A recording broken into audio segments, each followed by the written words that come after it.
Hi ചിക്കരകളെ, എല്ലാവർക്കും നമ്മുടെ പുതിയൊരു വീഡിയോയിലേക്ക് സ്വാഗതം കേട്ടോ. അപ്പോൾ നമ്മൾ രാവിലെ എണീറ്റ് ചായ കുടിയെല്ലാം കഴിഞ്ഞു, വിളക്ക് വെക്കലെല്ലാം കഴിഞ്ഞു, അങ്ങനെ കുറച്ച് പരിപാടികളൊക്കെ കഴിഞ്ഞിട്ടുണ്ട് കേട്ടോ. അപ്പോൾ നമ്മുടെ അക്ഷയ ഇന്ന് രാവിലെ നേരത്തെ തന്നെ തുണിയെല്ലാം തിരുമ്പി ഇട്ടിട്ടുണ്ട്. നേരത്തെ എന്ന് പറയാൻ പറ്റില്ല കേട്ടോ, സമയം ഒരു 8 മണി കഴിഞ്ഞു. അപ്പോഴാണ് ഞാൻ വീഡിയോ എടുക്കാൻ തന്നെ വന്നിട്ടുണ്ടായിരുന്നത് കേട്ടോ. എന്തൊക്കെ പറഞ്ഞാലും നമുക്കും ചില ദിവസം ഒരു മടിയൊക്കെ ഉണ്ടാവുമല്ലോ അല്ലേ. അപ്പം ഞാൻ അങ്ങനെ 5:30 അലാറമൊക്കെ വലിയ കാര്യത്തിൽ വെച്ചു കേട്ടോ. 5:30 അലാറം വെച്ചപ്പോൾ അത് അടിച്ചപ്പോൾ ഞാനത് ഓഫ് ചെയ്തിട്ട് വീണ്ടും കിടന്നു. അങ്ങനെ വീണ്ടും കിടന്നതിൽ വീണ്ടും ഉറങ്ങിപ്പോയി കേട്ടോ. 6:30 കഴിഞ്ഞിട്ടാണ് ഇന്ന് എണീച്ചിട്ടുണ്ടായിരുന്നത്. പിന്നെ ഇപ്പം ഞായറാഴ്ച ആയതുകൊണ്ട് പിന്നെ വലിയ കുഴപ്പമില്ല. അപ്പോൾ ഞാൻ എണീറ്റ് പിന്നെ കുളി കഴിഞ്ഞ് പിന്നെ എന്തായാലും വിളക്ക് വയ്ക്കാൻ വിചാരിച്ച് അതെല്ലാം ചെയ്തതിന് ശേഷം പിന്നെ ചായ എല്ലാം കുടിച്ച് പിന്നെ സമാധാനത്തിൽ നമുക്ക് വീഡിയോ എടുക്കാം എന്ന് വിചാരിച്ചു കേട്ടോ. അപ്പോൾ ഇന്ന് നമ്മൾ ചെയ്യുന്നത് അരച്ച് പിഴിഞ്ഞിട്ടുള്ള നമ്മുടെ നൂലുപുട്ടാണ് രാവിലെ നമുക്ക് കഴിക്കാൻ വേണ്ടിയിട്ട്. അപ്പോൾ ഞാൻ തലേ ദിവസം തന്നെ നമ്മുടെ പൊന്നിയരിയൊക്കെ ഒന്ന് വെള്ളത്തിലിട്ടിട്ടുണ്ടായിരുന്നു. ഞാൻ എപ്പോഴും നൂലുപുട്ട് ചെയ്യുമ്പോൾ അരച്ചിട്ടാണ് കേട്ടോ ചെയ്യാറുള്ളത്. അപ്പോൾ അരച്ച് നമ്മൾ ആവശ്യത്തിന് ഉപ്പെല്ലാം ചേർത്ത് അരച്ച് ഇതുപോലെ നമ്മൾ നമ്മുടെ ചീനിച്ചട്ടിയിൽ നന്നായി തന്നെ അത് കുറുക്കി എടുത്തതിന് ശേഷം നമ്മൾ പിന്നെ ഉണ്ടാക്കുകയാണ് ചെയ്യാറുള്ളത്. നമ്മൾ എന്തൊക്കെ നമ്മുടെ മറ്റേ എന്താ പറയുക, ഇപ്പോൾ ഒരു തട്ടുണ്ടല്ലോ, അത് എൻ്റെ കയ്യിലും ഉണ്ട് കേട്ടോ, സ്റ്റീലിൻ്റെ ആ തട്ടിലൊക്കെ നമ്മൾ നൂൽപുട്ട് ഉണ്ടാക്കിയാലും നമ്മൾ പഴയ പോലെ ഈ തുണിയൊക്കെ വിരിച്ചിട്ട് അതിലിങ്ങനെ നൂൽപുട്ട് ഉണ്ടാക്കിയിട്ട് കഴിക്കുന്നതിൻ്റെ ഒരു ടേസ്റ്റ് വേറെയാണ് അല്ലേ. അപ്പോൾ എനിക്ക് ഭയങ്കര ഇഷ്ടമാണ് കേട്ടോ ഈ ഇങ്ങനെ നമ്മുടെ ഇഡ്ഡലി തട്ടിൽ ഇങ്ങനെ തുണി വിരിച്ചിട്ട് നൂൽപുട്ട് ഉണ്ടാക്കുന്നത്. ഞാൻ കൂടുതൽ നൂൽപുട്ട് ഉണ്ടാക്കുമ്പോൾ ഇതിലാണ് ഉണ്ടാക്കുക, അതിലും ഉണ്ടാക്കാറുണ്ട്, പക്ഷേ എനിക്കിതിൽ കഴിക്കുമ്പോഴാണ് ഒരുപാട് ടേസ്റ്റ് തോന്നാറുള്ളത് കേട്ടോ. അപ്പോൾ ഇന്ന് നമുക്ക് ഇതിൽ നൂൽപുട്ട് ഉണ്ടാക്കാൻ പറഞ്ഞാൽ ഞാൻ പിന്നെ അതൊരു ഇളം ചൂടോടുകൂടി തന്നെ നമ്മുടെ തട്ടിലേക്ക് ഇതുപോലെ ഒന്ന് പിഴിഞ്ഞ് കൊടുക്കുന്നുണ്ട് കേട്ടോ. അപ്പോൾ എനിക്ക് ഈ പൊടി കൊണ്ട് ഉള്ള നൂൽപുട്ട് അത്ര ഉണ്ടാക്കാൻ അറിയില്ല, ഞാനത് ചെയ്യാറുമില്ല, ഞാനത് ഉണ്ടാക്കിയിട്ടില്ല, എനിക്കത് കിട്ടില്ല കേട്ടോ. അപ്പോൾ ഞാൻ എപ്പോഴും ചെയ്യുമ്പോൾ അരച്ചിട്ടാണ് ഇതുപോലെ ചെയ്യാറുള്ളത്. അതിനൊരു പ്രത്യേക ടേസ്റ്റാണ് കേട്ടോ. നമുക്കൊരു കിണ്ടി എടുക്കേണ്ട ഒരു ടൈം വേണമെന്നേ ഉള്ളൂ. പക്ഷേ ഭയങ്കര സ്വാദാണ് കേട്ടോ അതിന്. അങ്ങനെ നമ്മൾ ആദ്യത്തെ പിഴിഞ്ഞ് അടുപ്പിൽ വെള്ളം നല്ലോണം തിളച്ച സമയത്ത് നമ്മളത് ഇറക്കി വെച്ചിട്ടുണ്ട്. ഈ രണ്ടാമത്തതും ഇതുപോലെ ഒന്ന് പിഴിഞ്ഞെടുക്കുന്ന നേരം കൊണ്ട് തന്നെ നമ്മുടെ ആദ്യത്തെ റെഡിയായി കിട്ടും കേട്ടോ. അത്ര സമയം മാത്രം മതി. എന്താ പറഞ്ഞാൽ നമ്മൾ നമ്മുടെ മാവ് വരട്ടി എടുത്ത കാരണം കൊണ്ട് തന്നെ പെട്ടെന്ന് വെന്ത് കിട്ടും. അത് നമ്മൾ എന്താ പറയുക പിഴിഞ്ഞെടുക്കുമ്പോഴേക്കും തന്നെ നമ്മുടെ ആദ്യത്തെ റെഡി ആയിട്ടുണ്ട്. അപ്പം ഞാൻ പിഴിഞ്ഞെടുത്തത് വെച്ച് കൊടുത്തു. പിന്നെ അത് മാറ്റിയതിന് ശേഷം അതിൽ ഇതുപോലെ ഒന്ന് കുറച്ച് വെള്ളം തെളിച്ച് കൊടുക്കണം കേട്ടോ. എന്തിനാ പറഞ്ഞാൽ നമ്മുടെ തുണിയിൽ ഒട്ടിപ്പിടിച്ചിരിക്കാണ്ടിരിക്കാൻ വേണ്ടിയിട്ട്. പിന്നെ കവുത്തി കൊട്ടിയതിന് ശേഷം പുറത്തും ഇതുപോലെ കുറച്ച് വെള്ളം തെളിച്ച് കൊടുത്തതിന് നല്ല പോലെ തന്നെ വിട്ട് വരും കേട്ടോ. അപ്പോൾ ഇതിൽ ചിലവർ തേങ്ങയൊക്കെ ചേർത്തിട്ടാണ് ഇത് ഉണ്ടാക്കാറുള്ളത്, പക്ഷെ നമ്മൾ തേങ്ങയൊന്നും ചേർക്കാറില്ല, ഇങ്ങനെ തന്നെയാണ് ഉണ്ടാക്കാറുള്ളത്. അങ്ങനെ ഞാൻ ഏകദേശം നമ്മുടെ ഒരു 2-3 ട്രിപ്പ് നമുക്ക് നൂൽപുട്ട് ഉണ്ടാക്കിയെടുത്തതിന് ശേഷം കുറച്ച് മാവ് കൂടുതൽ എടുത്തിട്ടുണ്ടായിരുന്നു കേട്ടോ. നമ്മുടെ അക്ഷയ്ക്ക് കൊഴുക്കട്ട ഭയങ്കര ഇഷ്ടമാണ്. അപ്പോൾ ഞാൻ അതിലേക്ക് കുറേ തേങ്ങ ചേർത്ത് കൊടുത്തിട്ടുണ്ട്. പിന്നെ 1 സ്പൂൺ പഞ്ചസാര ചേർത്ത് കൊടുത്തിട്ടുണ്ട് കേട്ടോ. ഈ കുഴക്കട്ടയ്ക്ക് ഒരു പ്രത്യേക ടേസ്റ്റാണ്. എന്താ പറഞ്ഞാൽ ആ തേങ്ങയുടെ ടേസ്റ്റും അതുപോലെ ഉപ്പും ഒരു ചെറിയൊരു മധുരമൊക്കെ ആയിട്ട് നല്ല സ്വാദാണ് കേട്ടോ കഴിക്കാൻ വേണ്ടിയിട്ട്. എന്നിട്ട് ഞാൻ ബാക്കിയുള്ള ആ മാവിനെ ഇതുപോലെ ഉരുണ്ടയാക്കി കുഴക്കട്ടയാക്കി എടുത്തിട്ടുണ്ട്. അത് നമ്മൾ വെച്ച് കൊടുത്തതിന് ശേഷം ഒരു 10 മിനിറ്റ് ആവിയിൽ വേവിച്ചെടുത്ത് നമ്മുടെ കുഴക്കട്ടയും റെഡി ആയിട്ടുണ്ട് കേട്ടോ.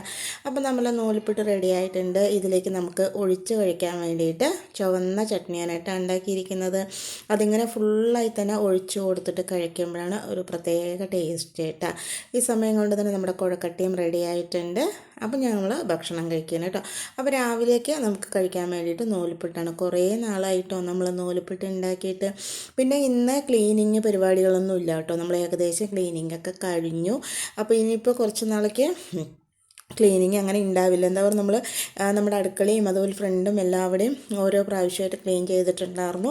ഇനിയിപ്പോൾ കുറച്ച് നാളത്തേക്ക് അങ്ങനെ ക്ലീനിങ് പരിപാടി ഇല്ല കേട്ടോ. അപ്പം നമ്മുടെ വീട് ഓരോ ഭാഗമായിട്ട് നമ്മൾ ക്ലീൻ ചെയ്യുമ്പോഴേക്കും തന്നെ നമുക്ക് മനസ്സിനും അതുപോലെ കാണാനും എല്ലാം ഒരു ഭംഗിയാണ് അല്ലേ. അങ്ങനെ ഞങ്ങൾ ഭക്ഷണമൊക്കെ കഴിച്ചതിന് ശേഷം നമ്മൾ ഇന്നൊരു സ്പെഷ്യൽ ആയിട്ടുള്ളൊരു ഐറ്റമാണ് കേട്ടോ ഉണ്ടാക്കുന്നത്. എന്താ പറഞ്ഞാൽ മന്തിയാണ് ഉണ്ടാക്കുന്നത്. അത് അയിലമീൻ വെച്ചിട്ടാണ് കേട്ടോ ഉണ്ടാക്കുന്നത്. അപ്പോൾ ഞാനത് നല്ല കഴുകി വൃത്തിയാക്കി വരഞ്ഞ് റെഡിയാക്കി വെച്ചിട്ടുണ്ട്. പിന്നെ അതിനുള്ള മസാലകളൊന്ന് റെഡിയാക്കി എടുക്കുന്നുണ്ട്.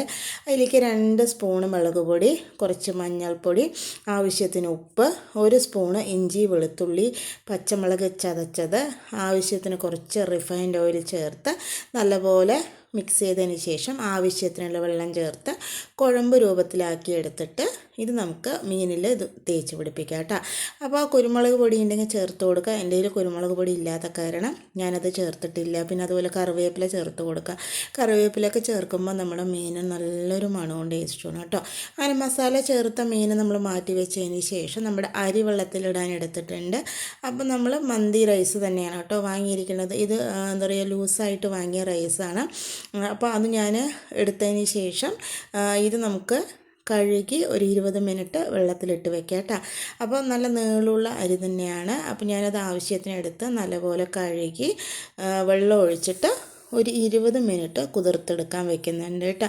20 മിനിറ്റിൽ കൂടുതലായാലും കുഴപ്പമില്ല. എന്താ പറയുക, നമ്മുടെ ബസുമതി അരിയെക്കാട്ടിലും ഇതിന് കുറച്ച് വേവ് കൂടുതലാണ് കേട്ടോ. അപ്പോൾ അതുകൊണ്ട് ഒരു അരമണിക്കൂറൊക്കെ വെള്ളത്തിലിട്ടാലും പ്രശ്നമൊന്നുമില്ല.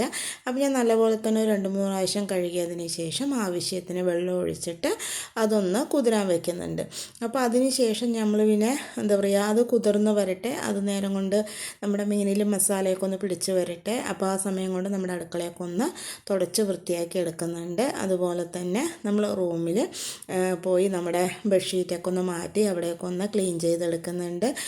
അങ്ങനെ നമ്മൾ ബെഡ്ഷീറ്റൊക്കെ മാറ്റിയതിന് ശേഷം പിന്നെ അവിടെയും ഇവിടെയൊക്കെ കിടക്കുന്ന കടലാസ് അങ്ങനെയുള്ള ഓരോ സാധനങ്ങളൊക്കെ അവിടെയും ഇവിടെയൊക്കെ ഇട്ടിട്ടുണ്ടാവുമല്ലോ, അതെല്ലാം വൃത്തിയാക്കി വെച്ചതിന് ശേഷം ഞാൻ എല്ലാവിടെയും ഒന്ന് അടിച്ചെടുത്തിട്ടുണ്ട് കേട്ടോ. അടിച്ചെടുത്തതിൻ്റെ വീഡിയോ എടുക്കാൻ മറന്നുപോയി കേട്ടോ, അതുകൊണ്ടാണ്.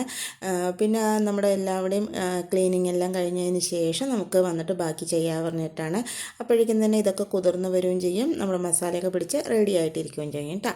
അങ്ങനെ ഞാൻ വന്നതിന് ശേഷം പിന്നെ നമ്മളൊരു പാൻ എടുത്തിട്ടുണ്ട്. നമ്മൾ ഏത് പാനിലാണോ റൈസ് വെക്കുന്നത് അതേ പാൻ തന്നെയാണ് കേട്ടോ നമ്മൾ എടുത്തിരിക്കുന്നത്. അത് നമ്മൾ അടുപ്പിൽ വെച്ച് കൊടുത്തതിന് ശേഷം അതിലേക്ക് ആവശ്യത്തിനുള്ള റിഫൈൻഡ് ഓയിൽ ഒഴിച്ച് കൊടുക്കുന്നുണ്ട്. റിഫൈൻഡ് ഓയിലാണ് കേട്ടോ നമ്മൾ ചെയ്യുന്നത്. പിന്നെ നമ്മൾ നമ്മുടെ മീൻ വറുക്കാൻ വെച്ച് കൊടുക്കുന്നുണ്ട്. മീൻ ഓരോന്ന് ചേർത്ത് കൊടുത്തതിന് ശേഷം നമ്മൾ സാധാരണ വറുത്തെടുക്കും പോലെ തന്നെ നമ്മളിത് വറുത്തെടുക്കുന്നുണ്ട് കേട്ടോ. പിന്നെ മസാലയൊക്കെ കുറച്ചുകൂടി ഉണ്ടായിരുന്നു, അതൊക്കെ അങ്ങോട്ട് തേച്ച് കൊടുത്തിട്ടുണ്ട്. അങ്ങനെ ഒരു വശം റെഡിയായതിന് ശേഷം നമ്മൾ തിരിച്ചിട്ട് മറുവശവും നമ്മുടെ മീൻ സാധാരണ വറുത്തെടുക്കും പോലെ തന്നെ വറുത്തെടുക്കുന്നുണ്ട്. അങ്ങനെ 2 സൈഡും നമ്മുടെ മീൻ നല്ലപോലെ തന്നെ നമ്മൾ മുറിച്ചെടുക്കുന്നുണ്ട് കേട്ടോ. മുക്കാൽ വേവല്ല, കറക്റ്റായി തന്നെ നമ്മൾ സാധാരണ വറുക്കും പോലെ വറുത്തെടുക്കുക കേട്ടോ. അങ്ങനെ മീനെല്ലാം വറുത്ത് റെഡിയായിട്ടുണ്ട്. റെഡിയായതിന് ശേഷം ഞാനതെല്ലാം മാറ്റിയെടുക്കുന്നുണ്ട് കേട്ടോ. പിന്നെ നമുക്ക് റൈസ് വേണം റെഡിയാക്കി എടുക്കാൻ വേണ്ടിയിട്ട്. ഈ റൈസ് ചെയ്യുന്ന സമയത്ത് എനിക്കൊരു ചെറിയൊരു അബദ്ധം പറ്റിപ്പോയി കേട്ടോ. എന്താ ഉണ്ടായ പറഞ്ഞാൽ, നമ്മൾ ഈ എണ്ണയിൽ നമ്മുടെ ഉള്ളി വെളുത്തുള്ളി ഇഞ്ചി പച്ചമുളക് വലിയുള്ളി ഇതൊക്കെ ഒന്ന് വഴറ്റി എടുക്കേണ്ടിയിരുന്നു കേട്ടോ. പക്ഷെ ഞാൻ പെട്ടെന്ന് ഓർമ്മയിലാണ്ട് ഡയറക്റ്റായി തന്നെ വെള്ളം ഒഴിച്ചു കൊടുക്കുകയാണ് ചെയ്തിട്ടുണ്ടായിരുന്നത്. കുറച്ച് ചൂടുവെള്ളമാണ് കേട്ടോ ഒഴിച്ചു കൊടുത്തിട്ടുണ്ടായിരുന്നത്. 1 ഗ്ലാസ് അരിക്ക് 2.5 ഗ്ലാസ് വെള്ളം എന്ന കണക്കിലാണ് നമ്മൾ ഒഴിച്ചു കൊടുക്കേണ്ടത്. എന്നിട്ട് വേണം നമ്മൾ കുക്ക് ചെയ്യാൻ വേണ്ടിയിട്ട് കേട്ടോ. അപ്പോൾ വെള്ളം ഒഴിക്കുന്നതിന് മുമ്പ് ഇതേ എണ്ണയിൽ തന്നെ നമ്മൾ നമ്മുടെ ഉള്ളിയും വെളുത്തുള്ളി ഇഞ്ചി പച്ചമുളക് അങ്ങനെയുള്ള സാധനങ്ങളൊക്കെ വഴറ്റിയെടുത്തതിന് ശേഷം അതിലേക്ക് നമ്മൾ വെള്ളം ഒഴിച്ചു കൊടുത്തിട്ട് അതിലേക്ക് നമ്മൾ സ്പൈസസ് ചേർത്ത് കൊടുക്കുന്നുണ്ട്. പട്ട ഗ്രാമ്പു ഏലക്ക അതുപോലെ പെരിഞ്ചീരകം, പിന്നെ അത്ര തന്നെ. പിന്നെ നമ്മുടെ ഒരു നാരങ്ങ കേട്ടോ, ഉണക്ക നാരങ്ങ ചേർത്ത് കൊടുത്തു. പിന്നെ ഒരു ക്യാരറ്റ് ചീവിയത് ചേർത്ത് കൊടുത്ത് ആവശ്യത്തിനുള്ള ഉപ്പ് ചേർത്ത് കൊടുത്ത് നന്നായി തന്നെ മിക്സ് ചെയ്ത് തിളച്ച് വന്നതിന് ശേഷം നമ്മൾ ഊറ്റി മാറ്റി വെച്ച് നമ്മുടെ അരി ചേർത്ത് കൊടുക്കുന്നുണ്ട്. ഇനി നമുക്ക് ഇതേ മസാലയിൽ ചെയ്യേണ്ടതെന്നുണ്ടെങ്കിൽ വേറെ ഫ്രഷായിട്ട് എണ്ണ ഒഴിച്ചതിന് ശേഷം അതിലേക്ക് ഉള്ളി വഴറ്റി ഇതുപോലെയുള്ള കാര്യങ്ങളൊക്കെ ചെയ്തെടുത്താൽ മതി കേട്ടോ. പക്ഷേ നമ്മൾ മീൻ വറുത്ത അതേ എണ്ണയിൽ തന്നെ നമ്മൾ ഈ വെള്ളമൊക്കെ ഒഴിച്ച് റൈസ് വേവിച്ചെടുക്കുകയാണെങ്കിൽ നമ്മുടെ റൈസിന് നല്ലൊരു ടേസ്റ്റായിരിക്കും. ഇതാകുമ്പോൾ എന്താ പറയുക, പ്ലെയിൻ റൈസ് കഴിക്കുന്ന ഫീലല്ല, നല്ലൊരു ടേസ്റ്റും നല്ലൊരു സ്വാദുമായിരിക്കും കേട്ടോ. അപ്പോൾ നമ്മുടെ റൈസ് സാധാരണ പോലെ തന്നെ വറ്റി കറക്റ്റായി വന്നിട്ടുണ്ട്. എന്നിട്ട് നമ്മളതിലേക്ക് നമ്മൾ വറുത്ത് മാറ്റി വെച്ച് നമ്മുടെ മീൻ ചേർത്ത് കൊടുത്തിട്ടുണ്ട്. ഇനി ഒരു സ്മോക്കി എഫക്റ്റ് കിട്ടാൻ വേണ്ടിയിട്ട് നമ്മൾ ഒരു പാത്രത്തിൽ കനൽ വെച്ച് കൊടുത്ത് അതിലേക്ക് നമ്മൾ റിഫൈൻഡ് ഓയിൽ ഒഴിച്ച് കൊടുത്തതിന് ശേഷം അടച്ച് വെച്ചിട്ട് ഒരു 15 മിനിറ്റ് ചെറിയ തീയിൽ നമ്മൾ ദം ചെയ്തെടുക്കുന്നുണ്ട്, സാധാരണ ചെയ്യുന്നത് പോലെ തന്നെ കേട്ടോ. അപ്പോൾ അതങ്ങോട്ട് മാറ്റി വെച്ച് കൊടുത്തിട്ടുണ്ട്. നമ്മൾ ഉള്ളി വെള്ളത്തിലിട്ട് വേവിച്ചപ്പോഴും നല്ല സാധനമായിരുന്നു കേട്ടോ ഉണ്ടായിരുന്നിട്ടുണ്ടായിരുന്നത്. അതൊരു 15 മിനിറ്റ് ദമ്മായി വരുന്ന നേരം കൊണ്ട് നമുക്കിതിലേക്ക് നമ്മുടെ ഒരു തക്കാളി ചട്നി ഉണ്ടാക്കിയെടുക്കാം. അപ്പോൾ ഞാൻ 2 തക്കാളി എടുത്തിട്ടുണ്ട്, ചെറുതായി മുറിച്ച് നമ്മുടെ ജാറിലേക്ക് ചേർത്ത് അതിലേക്ക് വെളുത്തുള്ളി ചേർത്ത് കൊടുത്ത് 2 പച്ചമുളക് ചേർത്ത് കൊടുത്ത് 1/4 സ്പൂൺ ജീരകം ചേർത്ത് കൊടുത്ത് വെള്ളമൊന്നും ഒഴിക്കാണ്ട് നല്ലപോലെ അരച്ചെടുത്തിട്ടുണ്ട്. ഇനി ഇതിലേക്ക് ആവശ്യത്തിനുള്ള വെള്ളം ചേർത്ത് കൊടുക്കാം കേട്ടോ. നമ്മൾ മന്തി റൈസൊക്കെ വാങ്ങുമ്പോൾ നമുക്ക് കിട്ടില്ലേ, അങ്ങനെ ലൂസാക്കി എടുത്ത് ആവശ്യത്തിനുള്ള ഉപ്പ് ചേർത്ത് നന്നായി തന്നെ മിക്സ് ചെയ്തെടുക്കുക. ഇപ്പോൾ നമ്മുടെ തക്കാളി ചട്നി റെഡി ആയിട്ടുണ്ട്. ഈ സമയം കൊണ്ട് തന്നെ 15 മിനിറ്റ് ദം ചെയ്ത് ഓഫ് ചെയ്ത് ഒരു 5 മിനിറ്റും കൂടെ കഴിഞ്ഞതിന് ശേഷം നമ്മളിത് ഓപ്പൺ ചെയ്തിട്ടുണ്ട്. അപ്പോൾ നല്ലൊരു മണമാണ് കേട്ടോ നമുക്ക് വരുന്നത്. അപ്പോൾ നമ്മുടെ കനലിലിട്ട് പാത്രം നല്ല ചൂടായിരുന്നു. അങ്ങനെ ഞാനതെല്ലാം മാറ്റി വെച്ചതിന് ശേഷം നമ്മുടെ മീനെല്ലാം ഒന്ന് മാറ്റിയെടുക്കുന്നുണ്ട് കേട്ടോ.